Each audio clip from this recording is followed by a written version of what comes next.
Hi guys, and welcome back to my channel. The case that I'm going to be looking into today is the Moe Incest case. This case was suggested by Cade, so thank you for that. I appreciate any suggestions you guys have. I'd just like to let you know, I mean no disrespect to anyone I'm going to talk about today. I've just gathered this information from the internet and compiled it into a video for educational purposes.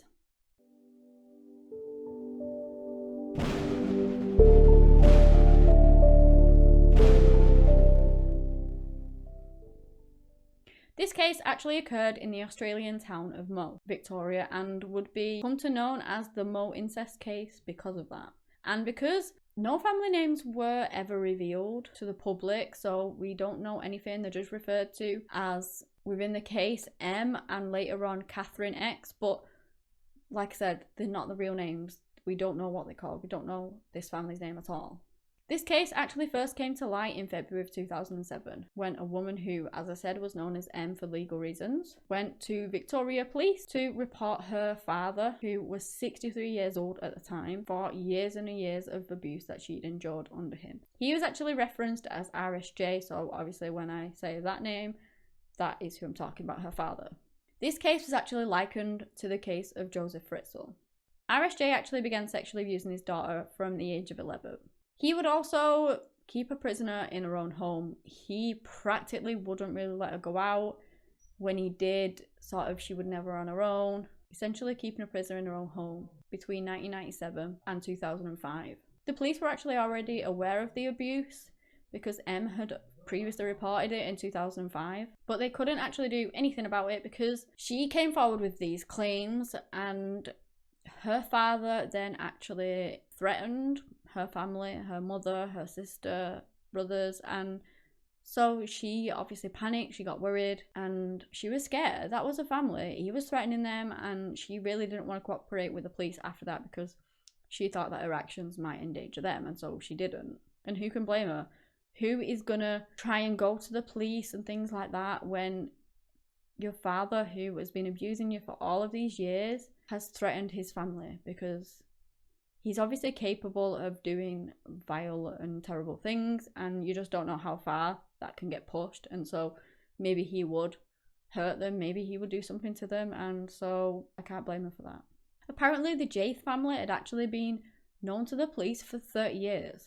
3 of his 6 children with his wife had actually died, and the others had spent lots of time in care. And as you can tell, it was certainly a troubled family. It was actually said that the first allegations were brought forward in this report by the News Limited, and they stated that the authorities had failed to investigate even after being warned of this man's abuse and his activities years and years before. So throughout this case, you'll find out that the authorities failed her. The authorities really did. I don't really get if they knew about the family for so long. They had an idea of what he was doing, and he just got away with it for a long time, and nobody did anything about it. The police didn't do anything about it.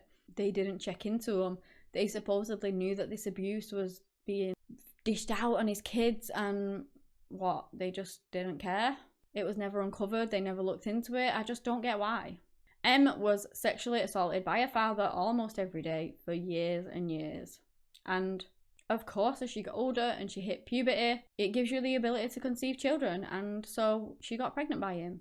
The sexual assaults from her father resulted into M giving birth to 4 of his children. Now, with these cases, you find a lot that they are kept inside, and when giving birth to their children, they have to do it in the home.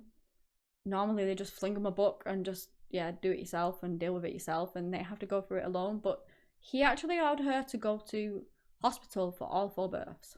She had them all in major hospitals in Melbourne. So even though she was a prisoner in her own home, I guess he trusted her in a sense enough, at least, to let her go to hospital, because a lot of people don't. A lot of people keep them inside and make them have the children at home so that nobody asks questions or anything like that. But seemingly it didn't matter anyway, because nobody really did.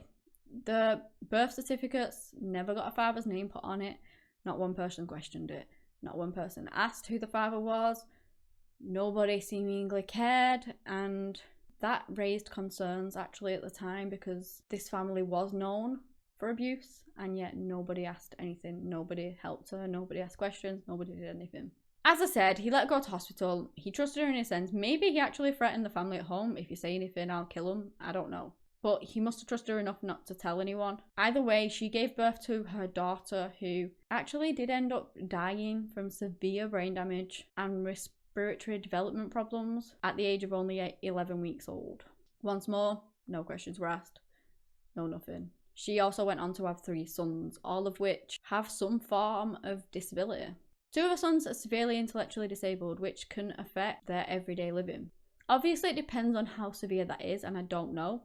They could have like a very mild form of it, I guess, or sort of, it's quite a large scale of how much it can affect people and how bad they have it, and I don't know how bad they had it or whatever, but it can affect things like taking more time to reach milestones such as sitting, crawling, walking. It can affect on how long it can take them to learn to talk or their ability to learn to talk. They can have difficulty with things such as self-care and getting dressed and things like that.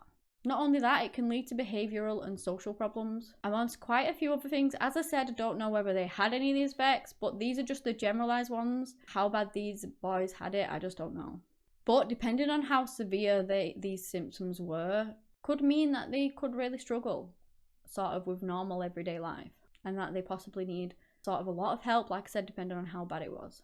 The 3rd son suffered a major speech impediment and has social interaction problems. So each of the surviving children suffered from health problems, which could potentially have been because of their incestual relationship. Of course, I don't know if it was that, and I'm not saying that it certainly was, because I just don't know. People are born with disabilities all the time, and there's no saying that that is the reason, but I just find it a little odd that obviously incestual relationships can cause problems because it's the same genes and it can cause mutations, and all of her children suffered with some sort of form. I know, okay, she could have some gene in her that just will make all of her children have disabilities regardless of who the father is. Of course that's possible, but in my eyes it's just more likely to be because of their incestual relationship. But this man forced himself on his own daughter, which she didn't want, and of course that could have really affected their children as well. So as I said before, all of the children didn't have a father's name put on the certificate, and nobody questioned why. And Em even later admitted that not once did anyone ask about the father, and that if they did, she probably would have broke down and told them, but they never did. On one occasion, she even ran away from the home, and she ended up going back herself because she felt bad. Her brothers and family were still at home, and sort of through her loyalty to them, she felt like she had to go back. Maybe they would get punished more if she went and obviously escaped. They would sort of feel the brunt force of it. I don't know, but because of that, she went back. Now, Em's mother did share a house with her and her father, and obviously the siblings and grandchildren up until 2005, but allegedly didn't have a clue about any of the abuse. Take that how you will. In my eyes, I don't really know how you can live there with them all and not know that something was going on. But I don't know, maybe she didn't. I'm not accusing her and I'm not saying anything. That's obviously up to you to decide as to whether you want to believe her or not. In the case with like Elizabeth Fritzl, he had her in a basement. That's different. Like, I can understand her not knowing about that because everything was very secretive and he kept her down there and she weren't allowed in the house. But seemingly, Em was just in the house living and she wasn't allowed out unless her father was there and things like that. But I don't know. I'm not accusing her. Please don't think that I am. I just find it a bit odd that she wasn't aware of anything. Over her imprisonment and abuse, she reportedly saw sort of 22 social workers over the period of a decade, and she said that not one of them ever took any action on it. She claimed that they all documented it, but they did nothing about it. And she felt like she wasn't really being taken serious by authorities, and on one occasion was even accused of making the abuse claims up, which is just horrendous. And it must have been so difficult for her to go through. Not only was she being abused by her father, sort of sexually abused all the time, she was being held captive and mentally and physically abused. But when she was asking for help, she was out there telling people what was going on, and they just claimed that she was making it up. Seriously. Em decided to make a statement in 2007, as I said, and her and her 3 surviving sons were taken into the care of the Victorian authorities. RSJ was arrested, but of course he denied having ever raped his own daughter. In June 2008, RSJ was charged with 83 sexual abuse offences after the DNA had come back to show that actually, yes, he indeed was the father of their children. His court date was set in November of 2009, where he did actually plead guilty to 10 counts of neglect, 2 counts of indecent assault of a girl under the age of 16, 1 count of assault, and it was asked for the remaining 70 counts against him to be taken into consideration too. In February of 2010, during his sentencing, Judge Susan Pullen said, "You defiled your daughter over many years on a regular basis. Your offending involved a gross breach of trust. To describe your treatment of your daughter as appalling is a gross understatement."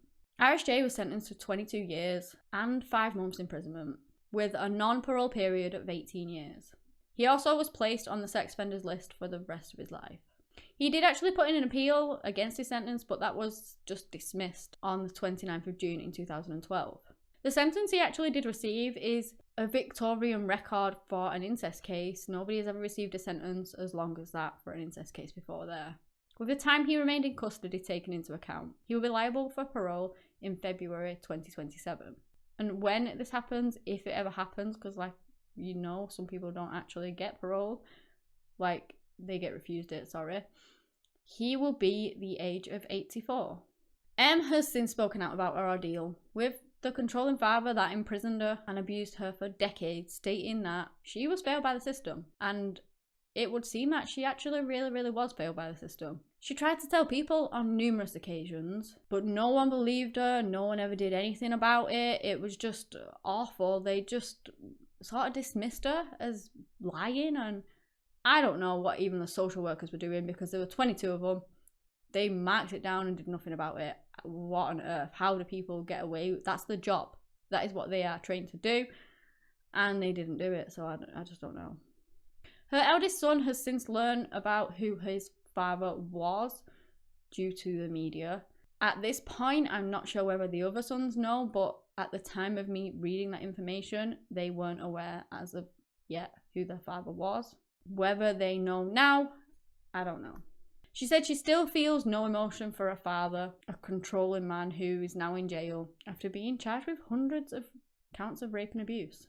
And who can blame her? He tormented her. He put her through so much over the years. He stole her childhood away. And some people can just never forgive you for that. Other people see the captor as like they still love them and things, but she doesn't seem like that. At the end of the day, he is still a father, but she obviously will never forgive him for what he did to her. At some point, she did actually go through the court system, and she did end up getting compensation for probably, I'm assuming, the authorities not listening to her, not doing anything about it. She heard cries out for help and them just ignoring her. But she did actually say that money wasn't the point. You don't get your childhood back, which is true. She's never going to get that back. She suffered a horrible childhood, which she can never get back no matter how much money you get. Despite previously never wanting to reveal any details about her horror story or discuss the case at all, it's all been now unveiled in her book about a story called Behind Closed Doors, Children by Her Father. So again, if you want to look into that, read it. From the reviews, it looks like it's a pretty good book. Personally, I haven't read it myself. And if I had, obviously this case would have been filled with more information, because I've had to work with what I can get off the internet, which is pretty scarce. The information out there is very sort of few and far between. I really wish that I could have read this book before doing this case, so I could have obviously put a lot more into it, but unfortunately I wasn't in the circumstances to do that, and so I've just had to do my best with what I've got.